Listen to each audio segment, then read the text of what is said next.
So turning 29 has been such a journey for me, and it's only been literally a month. So I'll say the journey up until I turned 29 until now has been a journey. How about that? So let's talk about it a little bit.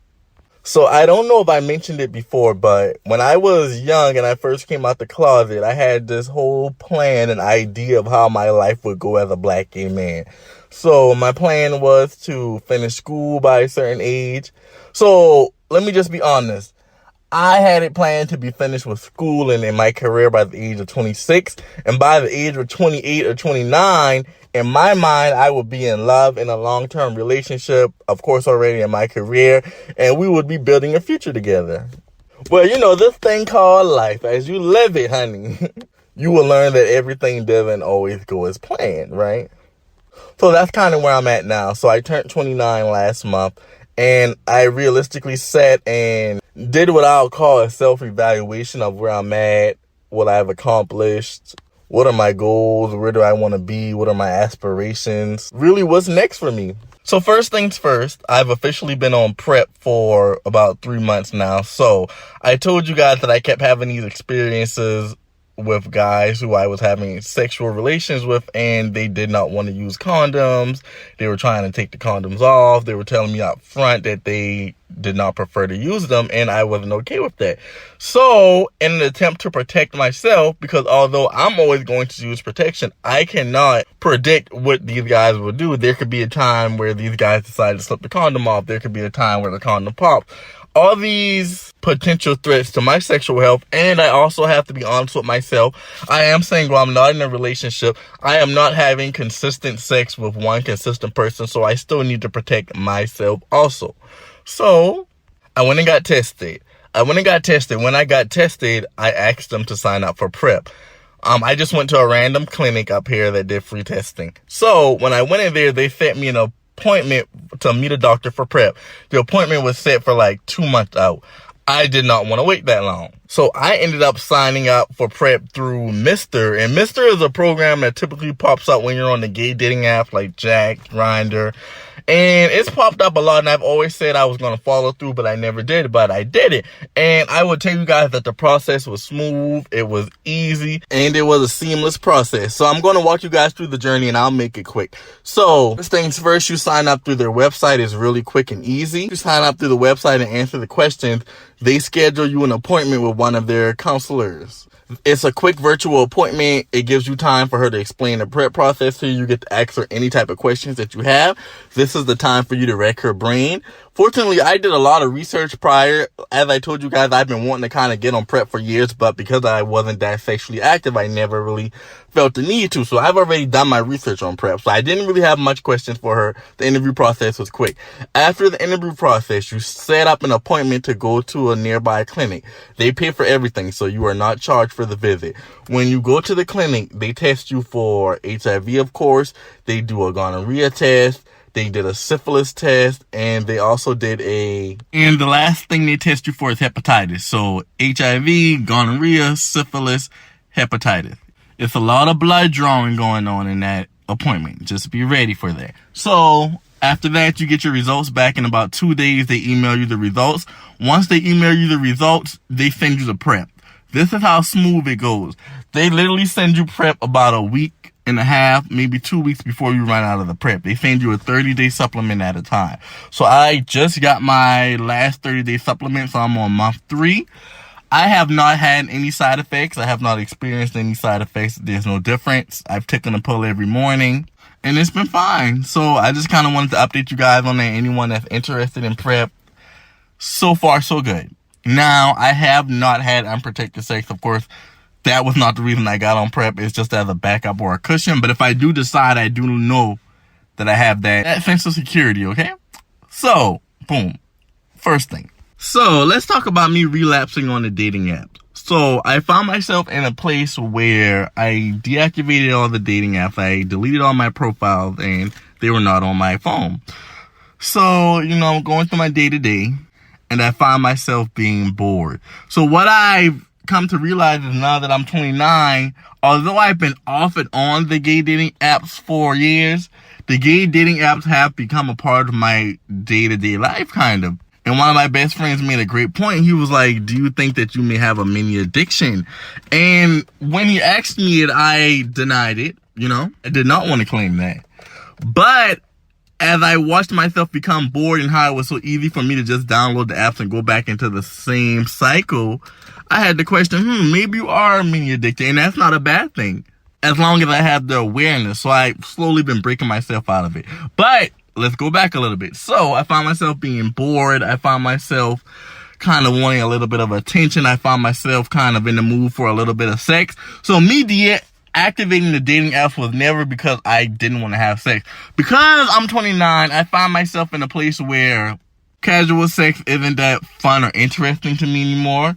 I do still have needs that I want to be satisfied, and I'm young and I'm healthy, and I still deserve to have a active and healthy sexual life, But I would like for it to be more intimate and more kind of with the same person. I'm not in a place where I just want to be hooking out with random people. So if I log into the app, I don't just want to be Tuesday, I'm hooking out with this person. If I log back on Saturday, it's a new person. Like, let me get some consistency in my life at this point. That's where I'm at. With all things, with careers, finances, friends, family, relationships, if that happens, So I downloaded the app, but this time I downloaded the app with boundaries, requirements, expectations. So on my page, I just put a couple of my preferences.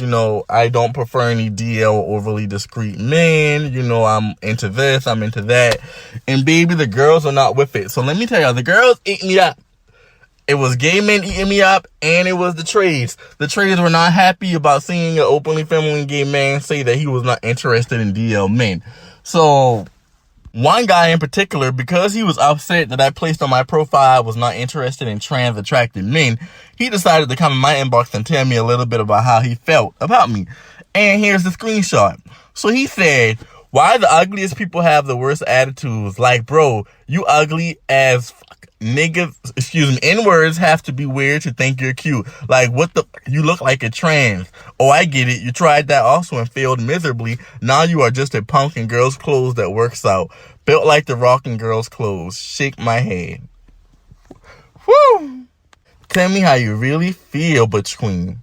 So originally, I was going to tear this girl down. I was going to go back and forth with her, but it was unbeneficial. Because she's upset that I have a preference and a requirement, and they aren't used to that. They aren't used to girls saying, well, y'all pick and choose who y'all want. I have a right to pick and choose what I want as well. It's uncomfortable for them. They don't like the feeling of being disqualified or ostracized. But I've told y'all that before.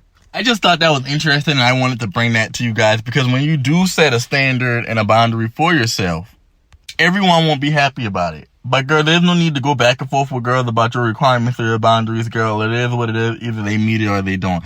Typically, the ones who are going to be upset are the people who don't meet it or the people it disqualifies. But girl, if I can sit here and be disqualified because I'm not masculine presenting all day, girl, why can't y'all deal with the fact that I have a preference too? So anyways, that's what's going on with the gay dating app. And I found myself just kind of back in the same cycle of going through the same thing.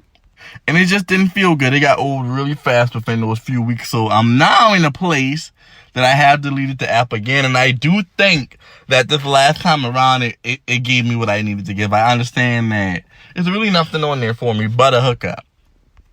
We'll see where it goes. I'm a work in progress. So the last thing I want to talk about is the vulnerability of being the single friend. So I've mentioned it before, and I'll mention it again. I've kind of always been a single friend. I've never been in a relationship. I've never had a partner. I've never had a spouse. I've kind of tagged along and seen my friends go through their relationship problems, and I've tried to be there for them as best as I can to support the girls and just be a shoulder to lean on. But with me evolving and kind of understanding and figuring myself out, I realized, like, I can be there for my friends with their relationships, can support them as much as I can, but they have to go through those relationship wounds by themselves. I can't hold their hand through it. And it's unfair to me to do so, because if I'm not in a place, if I've removed myself from situations where I'm not necessarily dealing with the bruises and the aches of relationships for myself, why should I have to deal with somebody else's? I don't experience the highs in people's relationships, so I don't expect to have to deal with your lows either. Now, again, I will be there and I'll support you in any way that I can, but that's all I can do as a single person, you know? And I don't feel bad about it, because I have to understand when people go through the ups of their relationships, they don't feel bad about me not having that experience, you know? And they don't have to. They shouldn't. So I found myself dealing with the fact again that all of my friends are really in a relationship. So me and one of my best friends are hanging out, and we went to go see one of his other friends, you know? And he's kind of telling us how he's talking to the guy, and they're getting pretty serious, and he's like, he's not having sex. And I'm like, oh, is that a personal decision, or do you just have a time frame where you don't have sex? And he was like, it's a personal decision. Like, I'm looking for my man. Like, I'm ready to be in a relationship. I'm not looking to just have sex with God. And I'm like, okay, that's very commendable. And he's 25? And of course, he's a butch queen. And you know how I feel about butch queens, girl. They do have the more options, girl, but that's not their fault, and they shouldn't feel bad about that. So they kind of have the leisure of getting to know people and dating people and all those things. So anyways, so my best friend, he was like, oh, da-da-da, because, you know, he's in a new relationship as well. And he was like, basically counting up all his friends that are in a relationship. And he looked at me, he said, damn, B, you are my only friend that don't have a man now. You know, I'm a little older than him, so I jumped on it, and I'm like, you know how I feel about that. I don't care about not having no man thing. Like, my value is not dependent upon whether I have a spouse or not. But I can't lie, later on when I sat and thought about it, and I soaked with it, and I kind of replayed the scenario, I did find myself being a little insecure or vulnerable in that moment, because it's like, although I say I'm okay with it, and although I say it may be my reality and I've learned to deal with it and cope with it, there is still that big question mark looming over, like, will it ever happen for me? You know? And I don't even think that my friend realized subconsciously that that was maybe a insecurity of mine or a soft spot. And I genuinely don't believe he meant any harm by it. So, of course, I didn't bring it up to him. But, yeah, I just thought it would be something for us to talk about, you know? I honestly feel that I would be content if I am to be single, you know? But I think other people want me to be in a relationship more than I really want for myself. Because when I think about my goals and my future and what I aspire to be, if I were to have a spouse, it would be nice. It would add to my life. But if I don't have one, it's not taking away from anything. You feel me? But I think friends need to kind of read the room and be considerate to people who aren't in relationships and how that can make them feel, you know? But hey, that's just my little quick update. I'm coming back. We're going to do another video tonight because it's something else I really want to talk about, but I want to make it a separate video. But hey, I miss you guys. I'm back. I'm going to try to keep it consistent. I know I have a lot going on. But please like, comment, subscribe, and let me know what you think. Talk to you later.